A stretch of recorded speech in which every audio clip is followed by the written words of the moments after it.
Israel Adesanya press conference. Now, what's sort of intriguing about this particular matchup, obviously, there's a lot of racial implications that come with this matchup. There's a lot of animosity as a result of that. Israel Adesanya is sort of hinting at Dricus du Plessis, saying that he's not a real African due to obvious reasons, which you obviously can't mention or can't be truly honest about. Also, is this pre-recorded? No, Andrew, this is live right now as you are watching this. So pre-recorded. The only thing that's pre-recorded, obviously, is the press conference. Which, by the way, the reason why I titled this particular live stream exactly what it is because obviously, if you don't know, in the United States right now, it is July 4th. Obviously, that is the, well, I don't need to go into the history of that. This is not a history channel, but you know. If you know, you know. If you don't, well, it's the birth day of America, pretty much. And the rest of the world really doesn't know that 4th of July is going on. But also, the rest of the world, or in particular America, really didn't know that Israel Adesanya and Dricus du Plessis had a presser going on. So that's the interesting dynamic of this particular live stream that I'm sort of trying to connect together, is that the Americans, us, a lot of us really didn't know that one day ago, Dricus du Plessis and Israel Adesanya had a presser, and the rest of the world right now, in reverse, doesn't know that America is in July 4th in a current moment of time, or maybe it's just one of those days that passed the by. So hence why I decided to name this stream 4th of July Non-Americans. Because a lot of people who are probably going to watch the stream or have already watched the stream of Dricus du Plessis are probably non-Americans, primarily because they had their press conference taking place in Australia time, which, by the way, is going to be very contrasting to US prime times. But let's start off with the presser, right? Let's react to it, and then we're going to get to other UFC news, boxing news, and whatever combat sports related or other topics around the world we can discuss. So let's react to this press conference, okay? There we go. Nice. Oh, thanks, man. Awesome to be here. First time in Oz. Absolutely amazing. Loving the city, loving the people. Already fans and people are very welcoming. And of course, having the rise to the title was amazing. When I started the journey in the UFC, I saw it play out quite a bit sooner. I always had the goal. I said by the time I'm 30 years old, I'll be UFC champion. And unfortunately, with COVID taking away some time from me being able to fight more regularly in the beginning of my UFC career, I missed that goal by 6 days. So that's a real interesting goal that he had going on. He said that he wanted to become UFC champion right before he was 30. And obviously, during the pandemic, that sort of slowed things down. See, that's what's really interesting about the pandemic, right? I think it slowed a lot of people down, but it also advanced a lot of people as well. It created new opportunities, whereas it sort of really digressed many people.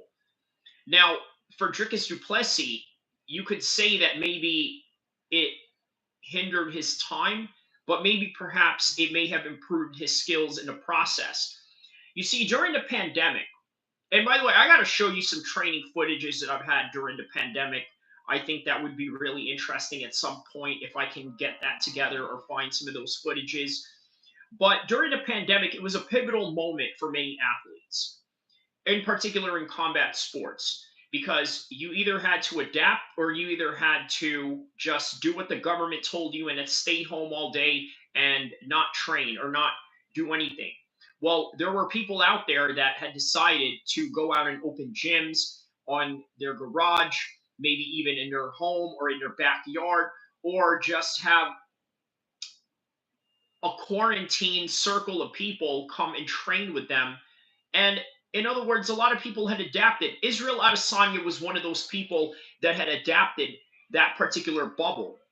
Him and Eugene Berman and things of that nature. They really adapted this bubble to where they had a few guys that were in their circle and they were only training with these guys, and it was their only way to get around the pandemic.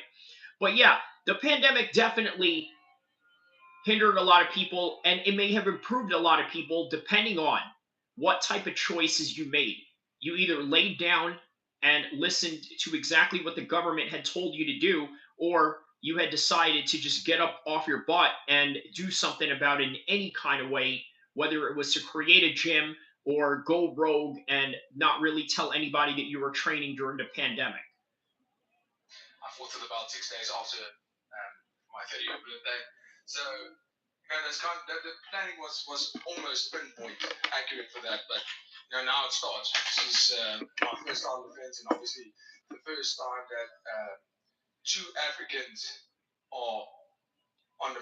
And here we go, the controversial point of this whole entire story. He's going to say African, which, by the way, is really going to upset Israel Adesanya. And by the way, it's the focal point of this whole entire argument that they've had in the first place. Now, obviously, these are two top middleweights of the world. Israel Adesanya just lost a close, or maybe even just or arguably a one-sided decision against Sean Strickland, but nonetheless, obviously, it was one of these situations where he's still one of the top guys in the world. They were bound to face each other, even if they didn't have this Africa versus Africa rivalry going on. But let's pay attention to this. And by the way, this is the first time that I'm reacting to this particular presser. So this is all fresh for me. Anything that I'm going to witness out of this is going to be just fresh and new as we are reacting to it live right now. A main event of the UFC. That's history, and that's amazing. Two African-born fighters main eventing a massive pay-per-view event. That's history. So that in itself is a massive honor for me. And then of course, fighting Israel, arguably one of the greatest middleweights ever. So obviously, a sign of respect for Dricus du Plessis here. You got to admire that. He's acknowledging that Israel Adesanya is one of the greatest 185ers of all time. In fact, probably an even better run against Anderson Silva. And by the way, he had a chance to fight Anderson Silva just right before Anderson Silva had walked out as sort of a way to hand the torch to him. And the way that he fought Anderson Silva, well, I could argue and say that perhaps he really didn't put his best effort into trying to knock him out, or maybe that's just really how Anderson Silva really is. Maybe he's just really that good, but you never know. That I wouldn't want to defend my title against anybody else. Yeah, you mentioned a little bit about how this is a big one for your legacy. So he said he didn't want to defend his title against anyone else, and rightfully so.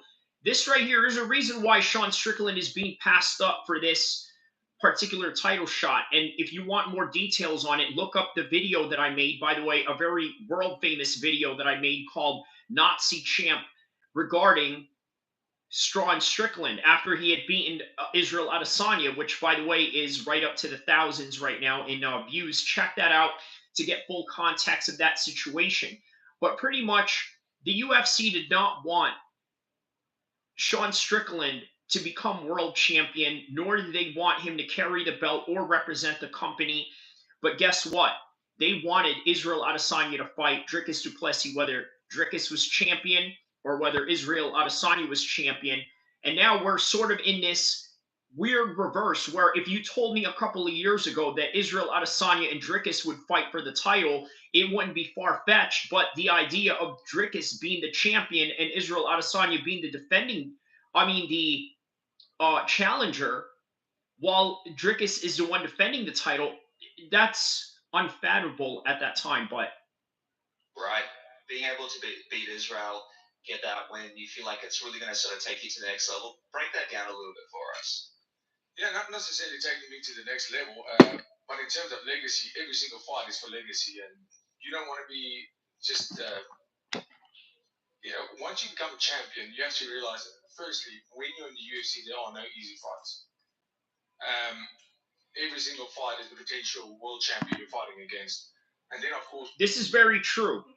he is 100% accurate on that. There are no easy fights in the UFC. So whether if he was going to fight Sean Strickland again or whether it was going to be Israel Adesanya, it's going to be different every time. Now you can argue that Sean Strickland was very close against Dricus du Plessis, but Dricus du Plessis did not get dominated by Sean Strickland in the way that Sean Strickland dominated Izzy. However, here's something you got to understand, right?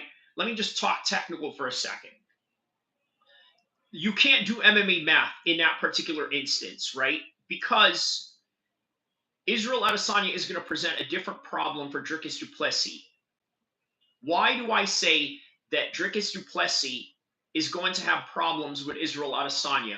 Well, for one, I can tell you right now, on a technical level, Dricus du Plessis is very sloppy, and that's going to lend itself very well for a highly technically efficient Israel Adesanya. You're at the top of the bar when you are at the top of the sport and being a champion. Everybody coming up is extremely hungry. Everybody's looking at you and figuring out and seeing the holes in your game, seeing what you do good, seeing what mistakes you make. And he's right about that. That is one disadvantage that you have as a champion. Everybody studies you as a blueprint and henceforth makes you a bigger target and an easier target because there's plenty of footages around you. There's plenty of room to pick out your mishaps or your deficiencies and use that against you in the day of the fight. That is, if you don't work on those adjustments in any kind of way. And just like what Dricus just said right now, this is the UFC, highest level fighting in the world. And you're going to be fighting the best in the world every time, whether it's on the prelims or in the championship level. Yeah, for a guy like Israel, he has been there for a very long time. And he, like I said, he is considered one of the best middleweights ever. But now, this is my chance to show that I'm one of the greatest middleweights ever. Question for Israel. Israel, you took a little bit of a break, man. We were able to recharge your batteries, so you're hanging out like Anthony Joshua and some other great champions as well. What's it been like to be able to sort of take some time to yourself and be able to, recharge the batteries a little bit? Yeah, a long break. This is the longest layoff of my fighting career.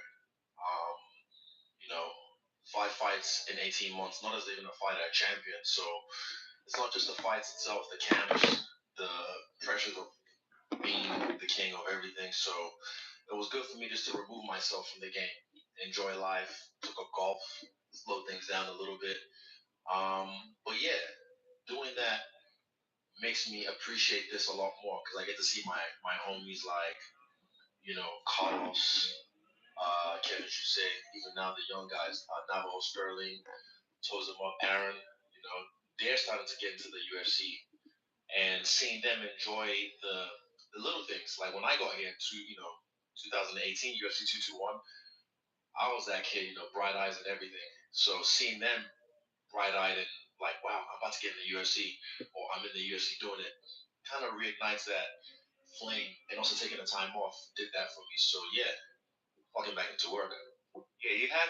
So let me decipher some things that Israel Adesanya had said there, right? He said that one of the things that provided this break that he did after the Sean Strickland fight was a sense of hunger, a sense of desire to wanting to be in there.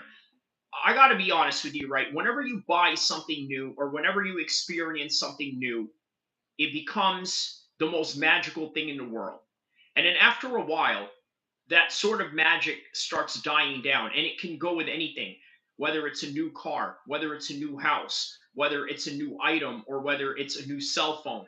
After a while, you're just like, man, I'm done with this. I don't want to deal with this anymore. I don't want to have anything to do with this anymore. For example, a lot of people have had a PlayStation 2 at some point in their lives, but it got replaced with a PlayStation 3 and now all the way down to a PlayStation 5. You still go out and play PlayStation 2 if you still have the console. You go out and play the old school games such as SOCOM Navy SEAL or the NBA Live games before NBA 2K and things of that nature. You sort of go back nostalgic, like you miss it. it's kind of like that phrase, right? The heart grows fonder when you're away. That's sort of what Israel Adesanya is experiencing right now. Crazy journey in the UFC. You've had so many epic fights, moments, titles. You mentioned it on your channel, which is amazing. Everyone should check it out. How it's not about titles for you here. You've had enough titles. Can you sort of break that mindset down for us a little bit? Yeah, people don't understand because most people never been in our situation. So for me, look, I've been here, bought the T-shirt, done it twice. Um, yeah, it's not really about that. For me, it's taking on the best warriors from different lands, and yeah, putting them on my record. I've never beaten Dricus du Plessis, so beating him is what attracts me to this fight, not the belt.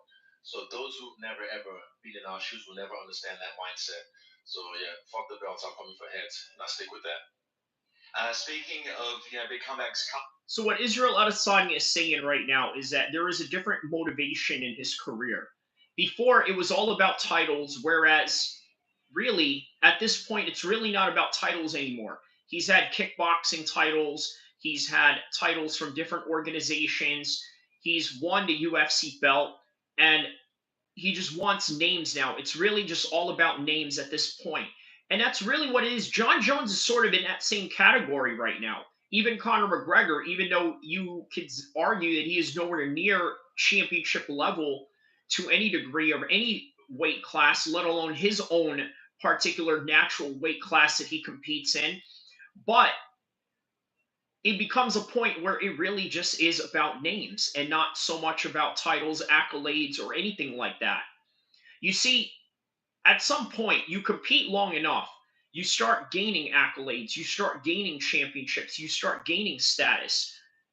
But then once you have that, plus you have the money, there's only different types of motivations that's going to make you do that again. Dave Calapo says, "Yo, what up? Glad to see you again.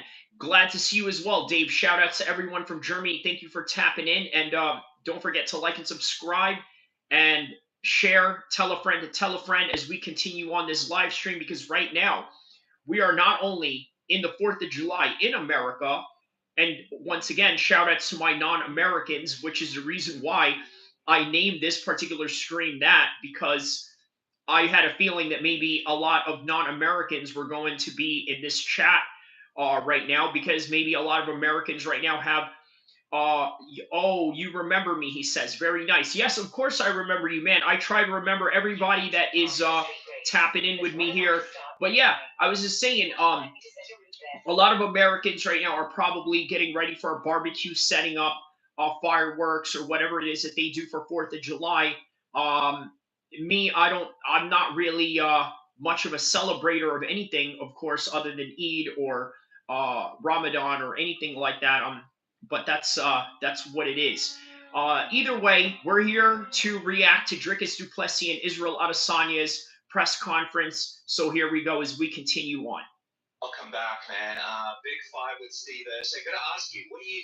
I know you were sort of looking for to fight him in Perth, but why? What was it about Steve that really sort of made you want to come back against him? And also, what are your thoughts on the big sort of splash that he's made so far in the UFC? Yeah, kia ora. Awesome to be back in this setting. All right, so it looks like Urseg versus Kai Kara France are going to be in this card right here. And of course, if you are with Israel Adesanya, you are always going to have the privilege of being in big cards like this. And it did great for Carlos Ulberg. Right now, he's knocking on the top 15, top 10 of the 205 division, if not even the top 5, which he was about to fight Jamal Hill. All he had to do was just get that win against Jamal Hill. He would have been up there in the 205 division just like that. There's a great opponent in front of me. Steve did well in his last fight against Pantoja for the title. I even messaged him. All right, so Dave here says, I heard Pereira cutting weight. Let me read this right here. I heard Pereira cutting weight to going one weight class over. Adesanya is punching air right now. So I'm trying to interpret what you mean by that. I know that you use translator to probably try to convey your message. So I think what you're saying is that Israel Adesanya is probably angry right now because Alex Pereira is doing so great at a weight class above him, as opposed to him just losing his title right now. But you never know, right? He's one win away against Dricus, and if he wins against Dricus, who knows what they're going to do from here. After, and I said, I thought you won. You should be proud of that performance. So, yeah, there's no bad blood. But I want to fight the best guys. And, Steve's right up there. Showed, he belongs. And arguably won that fight against Pantoja. So, it's actually funny when last time I was in Perth, I was at the. Oh, you're welcome, Dave. No doubt, man. You're no doubt. I knew exactly what you were saying, so I know that it has something to do with, yeah, because it is a common thing to see, right? If you follow the career and the rivalry between these two, is that Israel Adesanya honestly is doing a whole lot better right now.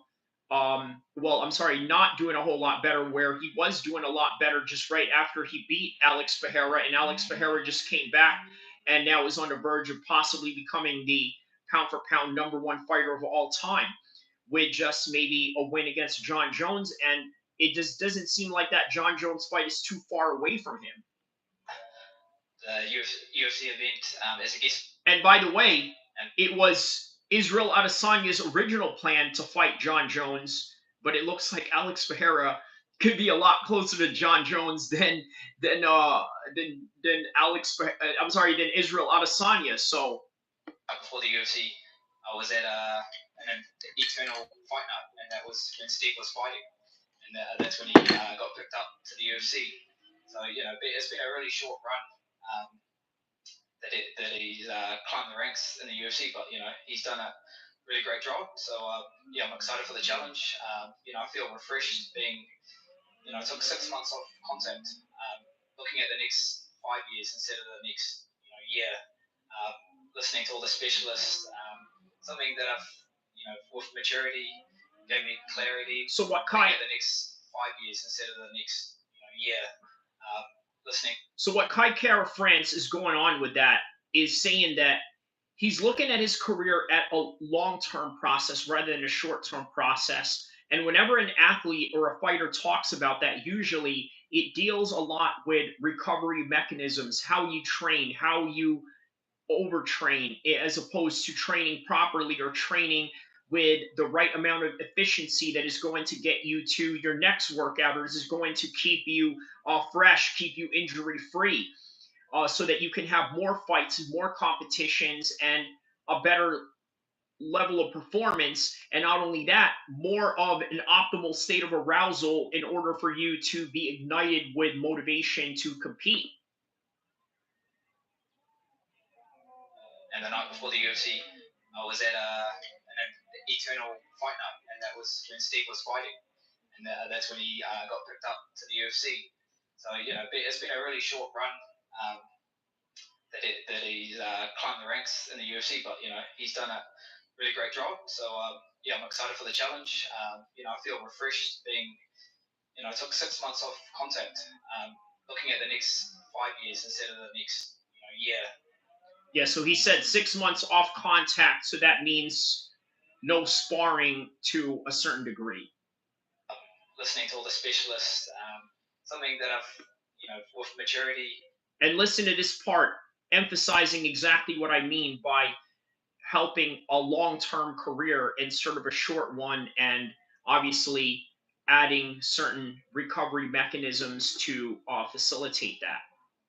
Gave me clarity of what I want to be doing and what kind of performance I want to be putting on in the UFC. So just give my time to kind of sort things out, sit with a few things, and reflect to know where we're heading. So I'm in a great place mentally, physically, emotionally, just ready to get back to work and remind everyone why I'm one of the best flyweights in the world. Awesome, man. Welcome back. And Steve, I know last time we spoke, you said you're looking forward to the fans in Brazil yelling for you to die as you walk to the octagon. What's it going to feel like for you to have the opposite of that in your hometown here in Perth, being able to perform in the co-main? Yeah, I was super excited to obviously fight in Perth. I got to be a spectator at the last fight where I fought for Islam, and to watch somebody in Jack Della, who also from Eternal, also Perth boy, walk out and the reception he got. super stoked to feel that energy. So even though this is an Australia versus New Zealand fight between Urseg and Kai Kara France, it is actually Urseg that is the hometown in Perth, Australia, because this is where this is going to take place in Perth, Australia, at August 17th. Kamzat versus Costa. Who you got, bro? Is that a fight that's being signed, or are you just asking who do I have in that one? If you do ask who I have in that one, I'm going to go with Kamzat just based on the wrestling alone. I think Kamzat has enough proficient striking and good knockout power to threaten Paulo Costa. But I think that he's going to use those strikes in the opening sequences to open himself up for a close range in shooting a single to double leg and taking Paulo Costa to the ground, which two things are either going to happen. He's going to catch Paulo Costa at some point where he makes a mistake. Now, even though Paulo Costa is a black belt, there have been a lot of black belts that Khamzat Chimaev has choked out, right? So there's different levels of black belts. He's choked out Kevin Holland very early on, which I could see happening if he gets Paulo Costa to the ground easily. The only way this fight can be competitive and for it to go the distance, which will probably go to the way of Khamzat Chimaev, is if he challenges him on the feet. And while he challenges him on the feet, well, he's got a chance, but eventually Kamzat is going to close the distance and shoot the single to double leg and take him down. So that is my answer to your question of who I got. But if you have news about them potentially fighting in the future, let me know. I'm really curious to know about any updates about Kamzat or anything like that. If you know before I do, let me know. My fight, so it just pumped. Has it been a bit weird for you after the Pantoja fight? I mean, you've had such a whirlwind run in the UFC. Have you had a chance to sort of look back on what you've been able to achieve? And how does that fight kind of sit with you right now when you look back on it? It was super close. Okay, so Human Made says no news yet, just speculating. Okay, fair enough. That's what I thought it was as well. But yeah, I would be very happy to hear that they are going to throw Kamzat in there and he got better or this and that. Maybe perhaps reschedule the Robert Whitaker fight. I know that the Robert Whitaker fight would be very pivotal for his argument to be a number one contender. Now, had he gotten that win in Saudi Arabia, you could not have denied Khamzat Chimaev there. The Saudis would have been able to do something with that. They would have been able to use Khamzat as, let's say, another event that they could throw with him in a main event. Or, like I said, right before the Ali Askarov fight, I said if Ali Askarov could somehow beat Robert Whitaker, which in hindsight, just looking at it, seems impossible now, then it would have just given Kamzat an automatic title shot, but that's not the case. So still, Kamzat has a lot of interesting matchups in the middleweight division, and that includes Dricus du Plessis and Israel Adesanya as well. And also the 170 division, but I would imagine that Bilal Muhammad, that's his fight right now. Leon versus Bilal 2. What is your prediction? Ooh. Okay, so to answer that question, Leon versus Bilal, I'm going with Bilal Muhammad, and I know that you're probably thinking, you're looking at the beard, you're looking at my name and last name and thinking, okay, I'm going to be biased towards Bilal Muhammad because he's a Muslim fighter. And the answer is yes. So I want you to keep in mind two things. I'm being biased, but I also want you to understand my technical argument as to why I think Bilal Muhammad is going to win. So here it is. The wrestling this time is going to be a lot heavier on Leon Edwards as it was in the first fight. Now, why is that? The fight with the fight with Sean Brady was one of the first times that Bilal Muhammad started training with Khabib. So as a result, what did he do? What did he change? As far as fighting style, nothing really. He's always been a kickboxer, boxer, wrestler type of fighter. I'm talking about Bilal Muhammad. And depending on what fighter he faces, he just absolutely leans into the wrestling especially with uh okay, obviously Vicente Luque, he leaned a lot on that, but not so much with Sean Brady. Obviously, he knocked Sean Brady out. He TKO'd him, and that's primarily because Sean Brady is just a high level grappler, which tells you what? Bilal Muhammad is also a high level grappler, but has ever improving striking and just has better overall MMA game. And I think we're going to see the evolution of that, especially with him training with Khabib. Now, obviously, we know Khabib is in a whole lot of trouble right now. And if you've been watching my videos, and if you're a fan of my videos, as I know you are, obviously, for you to be watching this, you know that I put on that video with Khabib talking about the problems that he has going on. Take a look at my video and live section for that video. Now we're going to continue on with the press conference reaction. I don't like losing, so it bothered me greatly. But you learn something from every fight, win or loss, and and don't forget to like and subscribe, y'all. Thank y'all for the ones that have hit the like button. Let's get some more people to hit that like button so we can get this noticeable to the world right now in the algorithms. I found a lot of areas that I need to improve in. Some stuff I was doing really well, some stuff I didn't do so well. So I'm making the adjustments to make sure that that doesn't happen again, and I get to a title shot again, and I'll take him out. Israel, just back to you. You spoke about being the king and the pressures that go along with that. Can you give us a bit of an insight into how mentally exhausting that can be, just holding up a whole bunch of guys who want a piece of you? Oh, it still feels that way. Never changes. I'm Israel Adesanya, you know. So what Israel Adesanya is answering to right now is, what does it feel like to have a target on your back, especially being a champion? Now, many people have cited plenty of times where after they lost a championship, they felt, man, I feel like a weight been lifted off of my shoulder because you've taken a burden away from me. With Israel Adesanya, he seems to have ridden that burden even to the point of his own detriment with taking a fight against Sean Strickland, which he didn't have to.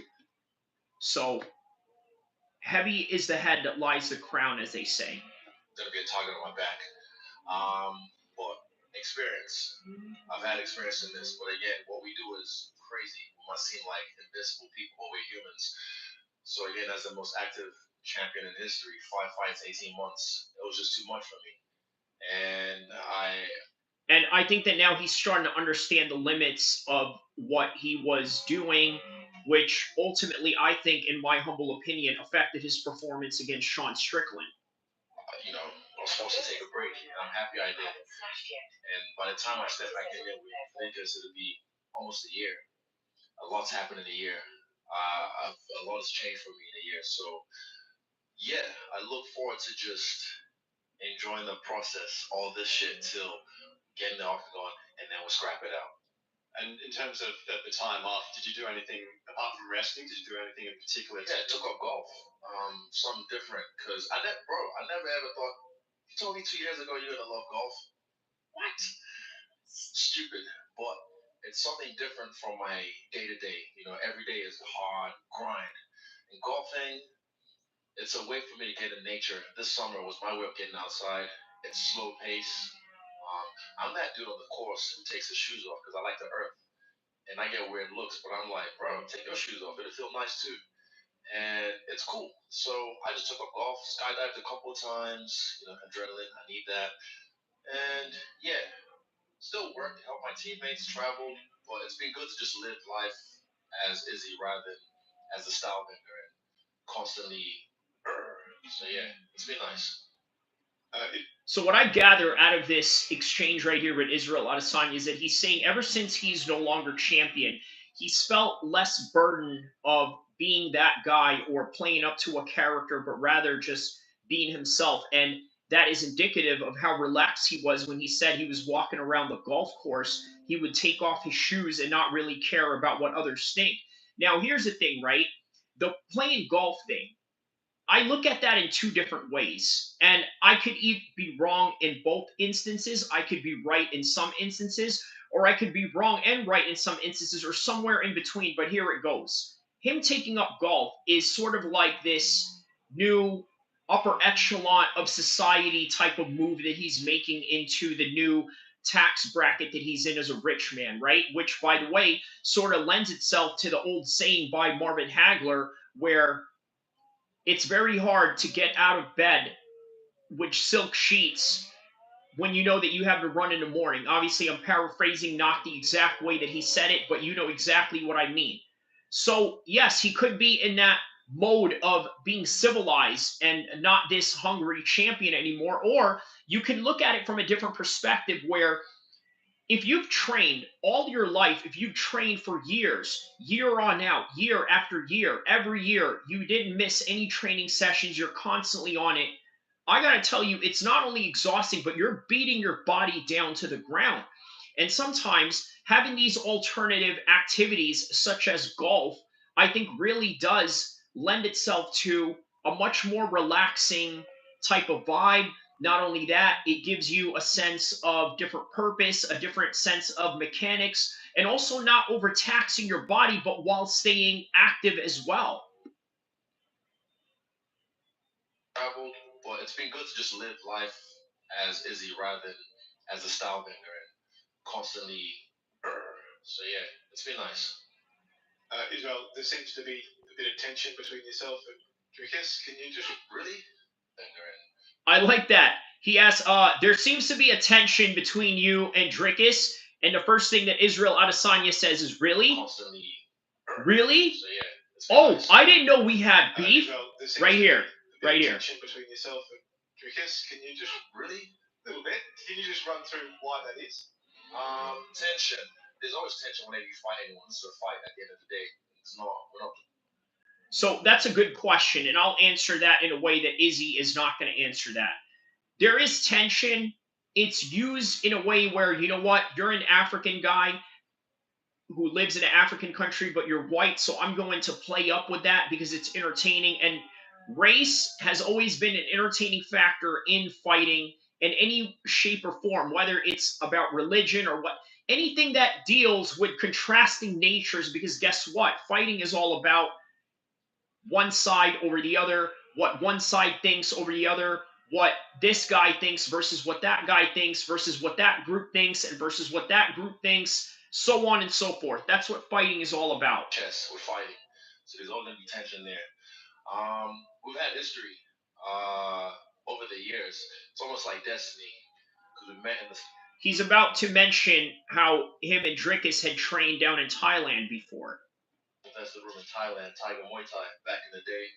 Had a little play around, and funny enough, here we are again. It's like full circle, back where it all started for me. So, yeah, and also again, he tried to discredit the Three Kings and say that he's the real true African champion, and I was just like, well, let's really analyze that from the most objective nature in which we can take this argument to its fairest way, right?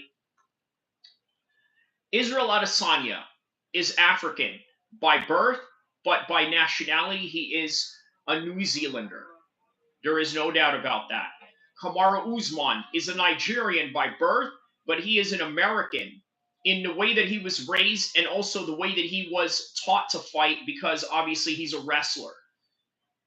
Francis Ngannou lived in France, now lives in America, really has very few connections with Africa other than the story of his life and how he started the early struggles of his career. Whereas with Dricus du Plessis, he never trained outside of South Africa. He's stayed and fought in South Africa. Here's another thing, too. This dude's voice is identical to Chris Mannix. Oh, thank you. Krabby Fukur. I don't want to say your name, but yeah, you know what your name is, Krabby. Krabby, thank you. I sound like Chris Mannix. That's awesome. I'll take that as a compliment. Obviously, Chris Mannix is doing something great in his life, and this is why I'm in YouTube in hopes that I could do the same thing. And you guys can help me become the next Chris Mannix by just pressing like and subscribe and get me out to the world because I can give you some real entertaining takes. And just like my man Krabby said on the chat, I sound like Chris Mannix, and I'll take it. great mindset, bro. Like, he came in the UFC. I knew who he was a little bit, but I didn't go, oh, the fuck's this big dude coming in? I just said, cool, he's another African in the UFC. But him discrediting me, Francis Ngannou. So that's interesting, is that he did acknowledge Dricus as another African in the UFC prior to their beef that they had going on. I want you to keep that in mind. Israel Adesanya acknowledged before they ever had beef that Dricus du Plessis is an African fighter. But he wanted to create conflict. And guess what?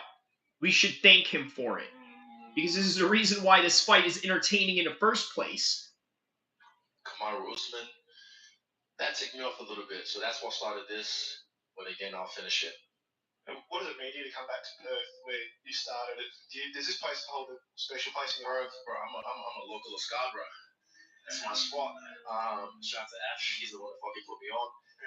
But yeah, I love Perth. Every time I come out, I like the energy. I love the people. And this is where my UFC career started. This is where I, became the big dog in the yard. And I said that as I finished my boy in the cage. So yeah, it's always nice to come back to where it all started and carry on the legacy. Do you just sort of have a response to what Israel said before about the team? So just by that alone, that last statement that Izzy made, I'm just going to go off the limb and think that I believe this crowd is going to be pro-Israel Adesanya. And if you think otherwise, let me know. But I would be surprised if they are going to be pro-Dricus du Plessis. I can't see how that's going to happen, but we've seen stranger things. We've seen Ronda Rousey get cheered by the Brazilians while she was fighting Betch Correia, which, by the way, was her last and final win in the UFC. Between yourselves? Yeah, no, for me, according to tension, there's no tension for me.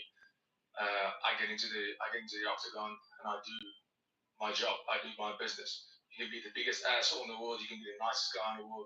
I'm going out there to kill you, and I hope you're doing the same to me, because otherwise it's not going to be a good night for you. And as far as discrediting, never discredited anybody. Stating facts. Where do I reside? What's my postal code? Where do I trade? Where do I live? Where was I born? In South Africa. Still there, still training. And I won this belt from South Africa. I didn't travel anywhere else. That was the only thing that I stated. So never discredit anybody. My friend got it. Care about how to love you the wrong way. I'm kidding. I was a good fuck baseball, but I'm sure he is. Yeah, whatever that means. I'm glad you took out the golf, because that's a retirement sport. I can understand you stop playing golf. Hey man, you do what you have to do in your own time. Dricus, I suppose, you're the champ. So a couple of things to take away from that, right? It seems that Dricus du Plessis' approach to this whole entire matter is very pragmatic. There's not really a lot of bravado, and I think Izzy is sort of coming around that. You see, at first, Izzy really wanted this fight. He started calling him the N-bomb when he walked in there after he beat Robert Whitaker, started throwing the race into the whole entire matter before they even got into that face-off at UFC 290. And now that the fight is happening, now that Izzy has an opportunity to once again win the belt back, however, not against the guy that he had lost to, but nonetheless, a guy that he was going to make the most money with in the first place, he seems a lot more relaxed, a lot more pragmatic in the way that Dricus du Plessis has been pragmatic throughout this whole entire time, even before this whole entire fight was signed and even before Dricus was the world champion. But now it's all business for Izzy from what it seems. So quite an interesting turn of events on Izzy's part. But Israel lives in Australia now. You're going to sort of come in with a bit of target on your back from the crowd like Steve did not long ago. How do you plan to handle that? Well, I mean, I've been fighting. I've been fighting the crowd ever since I got into the UFC. So, at the end of the day, if the crowd is cheering, if the crowd is booing, at the end of the day, it's a noise, and it's electrifying. So you see, again, very pragmatic approach. He says that it's just nothing more than noise. And I think that's the perfect way to really approach this situation when you get in there. A lot of people try to make a lot about the noise, right? And by the way, Here's something you got to understand, a little defensive driving tip. Some people are going to try to honk at you in the highway if you're driving too slow or driving within the limit. Hey, guess what? That's that person's choice of wanting to drive that way, and that's your choice of wanting to drive a different way just because they're behind you, tailgating you. You don't have to succumb to their request just because they decided they wanted to honk the horn at you, right? It's just nothing but noise. I'm going to continue to drive the way that I drive, which is going to be a very defensive matter, a safe matter, and a driving technique that is within the confines of the law and the traffic limits that is available to me in that particular time, state, region, or jurisdiction. Everything else is just noise.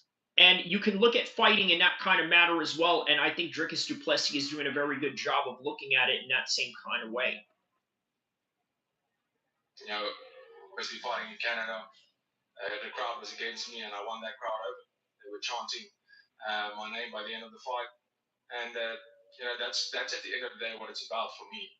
Coming in and you know turning haters or turning the boos into cheers, not because of what I'm saying or you know how I'm doing right now, but because of my performance. At the end of the day, I'm a fighter, I'm a warrior. The people pay to watch that, and if you can create fans by performance, that's what I'm here to do. I'm here to put on the best fights and give the fans the show they came here for. Steve, how have you sort of mentally moved on from the Pantoja fight and concentrated on UFC 305? How hard was that, I suppose, with the disappointment?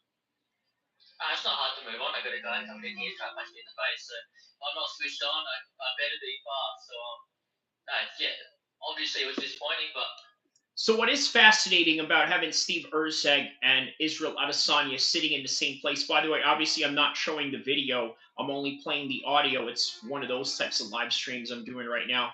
But they're both sitting on the same side. Israel Adesanya and Steve Erceg, what do they both have in common? Two guys that are trying to create redeemable moments in their next fight because of the mishaps that they had just experienced in their last fight. And so far, I think that both of them really have a good approach and a good mentality going into this fight. They asked him, hey, how switched on are you going to be for this fight after that Pantoja loss and now going in here against Kai Kara France? Well, he says, you better be switched on knowing that somebody's going to punch you in the face. And it doesn't get any more pragmatic than that. Again, that's sort of the main word for this whole entire presser right here is pragmatism rather than bravado and every other nonsense that could go into fight promotions. It is what it is. I live on the sword, die by the sword, and I'm ready for the next contest. Where, without giving the game plan away, do you see any weaknesses in Kara France that you can take advantage of? You can't always plan when you need a gun. Rational gun owners carry it not because it's a weapon, but because it's. Yeah, definitely. I've been watching him specifically for a very long time. I was an amateur when he was a pro, and I actually watched him live on a show called Battle Colossal back in the day. Before he got with Chandra Maharaj, and ever since then I've been watching him. Like he's the guy that I've been aspiring to get to. So I'll tell you what I find really fascinating about this part, right? He says that he saw Kai Kara France back in the days during the regional scenes. And it's always interesting to hear what each regional scene is like for wherever a lot of these people fight out of. Obviously, out here in the Sacramento, North California area, we have a very thriving amateur, regional, and regional pro scenes and whatnot. So yeah, it's really interesting to hear stories about the regional scenes because again, it's often a story that not a lot of people really like to talk about, right? Everybody knows the guy that's already in the UFC. 13th assassin, straight out of Abu Dhabi, tapping in. He said, "Salam." Excuse me. He said, "Salam, brother. Salam. How are you? Don't forget to like and subscribe and share and tell a friend to tell a friend." We got Germany in the house. We got Abu Dhabi in the house. Who else do we have in the house? Hopefully, we got some Australians in the house watching as well because obviously we are reacting to an Australian card, and this press conference one day ago took place in Australia. So here I am reacting to it. aspire to be, all that sort of stuff. So I've watched him over the years. He does a lot of things really well. He does some things not so well, and I'm looking to implement things I do well against things he doesn't do so well. Do you feel like the winner of this fight deserves a title shot? No, 100%. That was on my mind when this fight came across the table. You want to fight the guys that just fought for the belt, and So that's a good way of segueing this into a title eliminator, considering that, yes, Steve Erzeg did fight for a title, and if Kai Kara France was to win, well, could he get a title shot again? He did get a title shot, obviously, and this is top level 125 at its best right here. Over the years, he does a lot of things really well. He does some things not so well, and I'm looking to implement things I do well against things he doesn't do so well. Do you feel like the winner of this fight deserves a title shot? No, 100%. That was on my mind when this fight came across the table. You want to fight the guys that. But to be fair, there's not really a lot of contenders at the 125 division. So two guys like this that have already fought for the title already, it's not far-fetched to have this as a title eliminator if that's all that they have available. For the belt, and he arguably won that last fight. So if I go out there and take him out in his hometown, that's gonna speak volumes for the rest of the division, and hopefully the UFC reward that with a title shot. So I'm excited for the challenge. Excited, a lot of Kiwis in Perth as well. So I feel like I'll get a great reception walking out. But there's nothing personal about any of this. We're fans of each other's work. So let the better man win and put on a show for Perth. So just after your time off, do you feel like you've added more weapons to your arsenal for this fight? Definitely. We've shuffled the deck at the gym. We kept what was useful and discarded what wasn't. Yeah, added a lot of different tools to my game. Working with my teammates as well, helping them out, and I look forward to showing off. Come August, like for me, this is just I've missed this low key. I've kind of missed this with you guys, and yeah, I look forward to getting back in there and showing off what I can do, showing out. Izzy over here, thanks. You mentioned before that belts don't mean that much to you, but with a win over Grigas in Perth, you created a history by becoming the first three-time middleweight champion. Does that part mean a little bit to you as far as legacy? Not really too much. I'm already the two-time champ. It's not really. It just adds to it. You know when I fought here in this arena, I said, bro, the belt's a fancy tiara. It's gonna come either way. I'm just gonna keep winning, and everything else will come. The belt, the money, the fame, the adulations, all that. Look, with a win over him, he still keeps that belt. That's gonna sit over his fireplace, and I get a new one. So I've got so many belts. It doesn't really matter to me. And I'm saying what I don't have is him, his head, and that's what I'm coming for. So I want to fight with freedom, and that's what I'm gonna do. Fight freely. Steve, again. So what I find really interesting about that comment that Israel Adesanya just said, right? He said that he wants to fight freely. He also said that it's nothing more than a tiara, right? Which is basically what a lot of these prom queens wear when they go into proms or whatever, basically as a trophy of some sort. And then he mentions that this belt really doesn't matter because even if I beat him, that belt is still going over his mantle and I'm getting a new one. So they basically go out and manufacture different UFC belts every day. And in fact, they manufacture so much of it that you can go yourself into UFC's shop.com and actually buy the replica of the belt. So what does it really mean? What Israel Adesanya wants and what it really is that he just wants the names. He wants the names on his resume, and that right there is what is the most attractive prospect of this whole entire deal. Fighting in front of your hometown in home crowd in Perth for the very first time. What does that mean to you? But also fighting a guy, you mentioned before that you've always been a fan of Kai Kara France. So to be facing a guy that you followed for a very long time in front of your home crowd, what does that mean to you?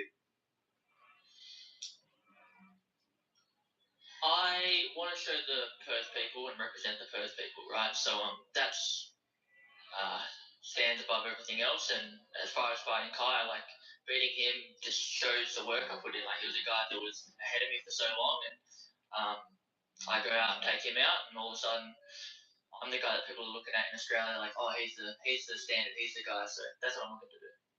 You had a path to get to a title shot. You got there one fight earlier than predicted. So after your last fight with Pantosh, do you reset now to obviously set a new path? Well, that's because he got there in one fight with a title shot because there's not really a lot of people that are in the 125 division. And as a result, yes, you're going to get there a whole lot quicker than everybody else. To a title shot? Yeah, of course. I don't expect to be given a title shot straight away or anything like that. I understand there's a lot of guys in the division, but I want to beat them all up and make it so it's undeniable that I'm next, and we'll make it happen. Kai, this is your first, this will be the second fight in Perth. Back in 2015, you were here in front of obviously a small crowd. Big jump up as far as RAC Arena is concerned. When were you first aware of Steve Erceg on the platform? Yeah, Steve's name came across maybe a month ago, maybe a lot longer than that. So yeah, I was just telling the UFC I want to fight on this card. Just give me anyone. There's actually not many people available in the top 5. So yeah, when the name came across, I thought I'd be fighting Manel. To be honest, I thought that was a fight the UFC were going to make. Such a big history behind it. That's actually a good fight between him and Manel, actually. You know, throwing a bottle at me at the press conference. And he's just an idiot. I wanted to humble him. That's the fight I really wanted. But he ended up fighting. I had a fight against Kaiv. So that fight was out of the picture. And then obviously Steve did really well in his last fight. And, that's the fight you want to take the guys that just look for the belt. So it's been a year since I last fought. Not ideal, but it's given me a lot of time to kind of upgrade the software, be refreshed, while our divisions be beating each other up. I'll be coming in fresh. I'm excited. It surprised you when McCain had a crash with you before calling out Erceg and saying that you should have called out Manel when you actually did call him out? It's a little commercial going on. Yeah, all these young guys, they talk a lot. Just don't back it up. Let that be your loudest voice. I've always been able to do that. If you look at the guys that have fought in the UFC, they were shied away from the best guys. They've always fought the contenders or guys that are undefeated, former champions. I was the guy that stepped up. So to take a bit of me time to just heal and come back better than ever. It's not being selfish. That's just me being mature and looking for my best foot forward. So yeah, we're in a good place, and we need to get back to where we left off. You're in a similar position to Steve because, again, you get the decision in your last fight, but there's more people than most that you won your last fight. So does that still seem to be that loss is on your record? People saying that you lost your last 2 fights, for example? Yeah, if you didn't actually watch that fight, you just saw the L next to my name. It doesn't actually tell the full story. Yeah, it's a fight that I'm just had to let it's not going to serve me holding on to that. Eventually down the track we'll beat each other again, me and Amir. We know who won that fight, so yeah, let's just look forward to the next challenge, and that's where I'm putting my energy into. Not holding on to things, and just detaching from stuff that doesn't matter. I've just got to focus on stuff that I can. So that's really good, right? Obviously, he's once again taken on a very matter-of-fact approach to things, just like how Israel Adesanya is sort of coming into this fight, which, by the way, is his training partner. So, and that is also the reason why he is in the co-main event, because if you have a big star that is a training partner of yours and a former world champion at that, you get some big placements in the cards, and as a result, sort of does good for your salary and your pay as well. August 17th, I get to go do that. Just one final one for you, Kai. you fought several times in Australia and you've had the crowd on your side, but you're going to be fighting against the hometown boy in August. So what's that going to be sort of like for you, fighting against a big Perth crowd that's going to be obviously against you on that night? I think the crowd's going to be going for both of us, regardless of the outcome. I think it's a win. I would say so too. Obviously, Kai is a New Zealand guy, but it's not really that far. I mean, we're talking about Washington State, Oregon, and California, like that close. Okay, New Zealand and Australia. I mean, they're literally that close. So their fan bases are going to be identical or cross over to a certain degree. So with that particular fight, I think they're going to have both crowds cheer for them. Whereas, oh,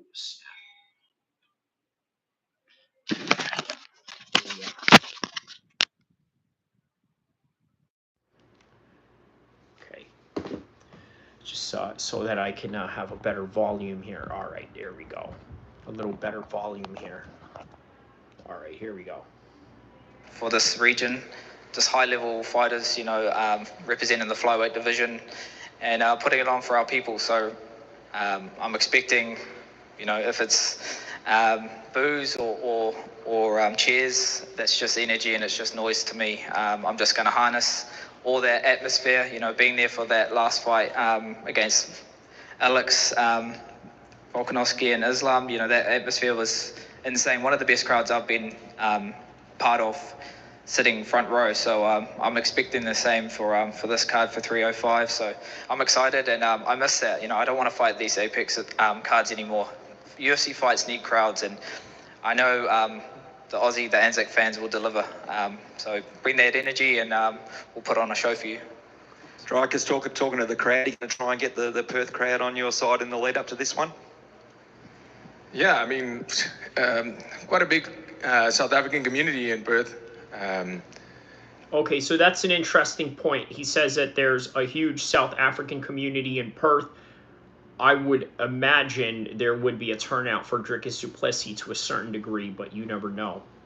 And, obviously with Australia and South Africa, we've shared so much history in terms of sports, with cricket, rugby, and, it's always been a very competitive relationship, but I also feel it's a very respected one, with the Tri-Nations, with all of that. And, this is, we share a lot of similarities, South Africa and Oz, when it comes to these sports, and especially fight sports. Looking at how small the sport was in South Africa and not too long ago in Oz as well, and all of a sudden, it just starts, erupting. And the same in South Africa. So the way Dricus is trying to convey this message is that South Africa and Australia have shared a very similar sports culture, whether that would be for rugby or cricket, etc., maybe even soccer as well. I think South Africa is a little ahead over Australia when it comes to soccer. And then, of course, coming to Perth, I think, with that similarities in terms of culture and how people go about, when that fight goes, I've only heard great things about the events in Perth. And I think the crowd's here for a fight. And, that's one thing. When I show up, please show me one fight where it wasn't an absolute banger. And I think that's what the people are coming. That's why the people are paying. That's why the people tune in. That's why people show up, is to watch these fights and be entertained. Because that's what we are at the end of the day. We are gladiators, and we are modern day gladiators that are here to entertain the people. And I can guarantee you that 100%. The night before, there's a massive rugby game. You're going to obviously have a keen eye on that, or you're tempted to go across to the stadium and have a look? Oh, man. Okay, so that's interesting. The night before, they're going to have a rugby game, so there it is. That's the interesting thing about the UFC. Everywhere they go, they are in with a different sports culture and a different sports market, and that's just an example of it. If there's one thing that it is weighing day, so we'll have to take a look at that. My priority is going to be the fight, but yeah, that's the one thing I'm so happy that it's on the same weekend. It makes sense. It's going to be massive for South Africa and sporting. And this, you can imagine what the vibe is going to be like in Perth. It's going to be electrifying. But at the same time, not necessarily being able to go to the game is kind of sad. But hopefully and surely we'll have a couple of the Springbok boys coming to the fights. And it's a big weekend for South Africa and obviously for Oz as well. Peter, the card is looking fantastic so far. We can't wait for another big event in Perth. How many more fights do you believe will be announced on this particular card?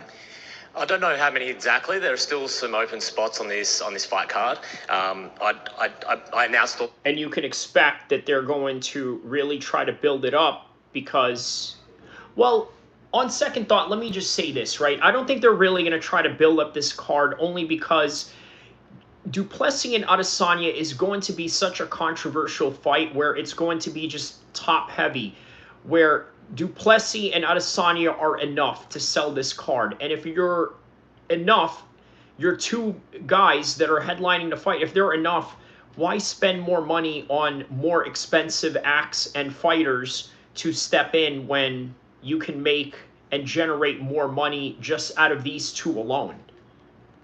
Fights that are confirmed already just earlier on, and so there are obviously a few more spots. So in other words, just don't look out for any blockbuster fights. It's less than a month away. I can't imagine how any of the top names would really say yes, but again, it's the UFC. You never know, right? That's what you got out of last month or just 1 week ago with Dan Ige and Lopez stepping in there just to replace Conor McGregor or to replace just the depth of that card.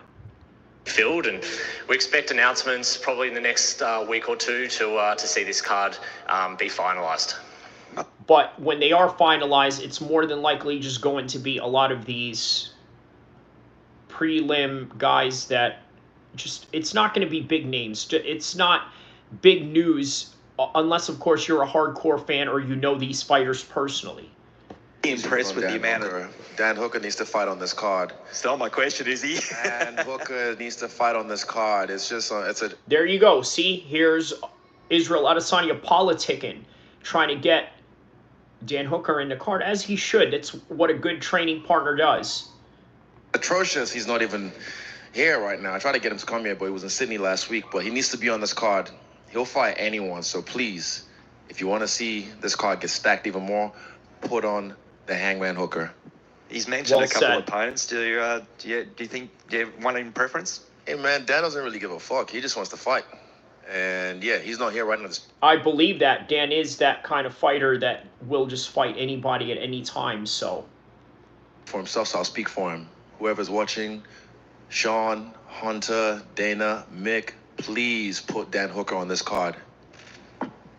The only thing better than wearing a well-made gun belt is knowing you got it on sale. For a limited time only, Back to you, Peter. You must be impressed with so much Australian talent, but especially from Perth. I mean, again, we were starved for talent for a very long time with one fighter, Sol the Hulk Palele. Then we had Jack Della Maddalena, Steve Ursek. We've got two guys from Perth, Krillin Salkiel and Cody Haddon, going to Dana White's Contender Series. Anthony Drulich coming up. You must be impressed with the talent that's coming out of Australia, but especially Perth. You're exactly right, Brett. It really is tremendous to see the talent coming up. As you mentioned, two guys being on Dana White Contender Series later on this year. But also, it's amazing to think about the talent pool that has increased since we've brought a live event to town. And that's that halo effect that we have when we come in, we put on these big events. It inspires the community they see a pathway there for them to compete at UFC. And they see the way that I'm looking at the background right now as we're looking at the press conference. Obviously, the person who is hosting the press conference is not Dana White. It is, however, a bald white gentleman, so perhaps maybe they used that Aussie that sort of looks like Dana White from a far distance, because anybody can look like Dana White if they're bald-headed from a far distance, right, and especially if they're white. But, yes, so in the background, they have the RAC Arena and also the logo for the Australian Western government. Right, Western Australia, walking on a dream. So understand this, every UFC event where they go to, let's say, different markets, whether it would be Abu Dhabi or Australia or They're trying to get into India. They're trying to get into Africa. One of the main reasons why a lot of these countries and these governments agree to it is because it's great tourism for their country, their nation, and their region. And Saudi Arabia is no different than that. Of course, now, as you've heard recently, Saudi Arabia is going to sponsor the UFC's Noche on September, which is supposed to be a Mexican Independence Day week. So that's going to be really interesting. First event here was at UFC 221 in 2018, and since that moment we've seen the likes of Jack Della Maddalena, Steve Erceg, and many other prospects who are on the cusp of joining UFC, and that's the impact of these live events. And I agree with you, we've got a great pipeline of talent coming through from the region, not only just Australia but New Zealand as well, so it's a really exciting time to be a fight fan right down here in Australia. Yeah, Steve, just one for you. Kai alluded to it a little bit earlier on. The last time the UFC was in Perth, you were fighting on Eternal the night before. Now you're here in one of the big fights of UFC 305. How have you handled that meteoric rise in the UFC?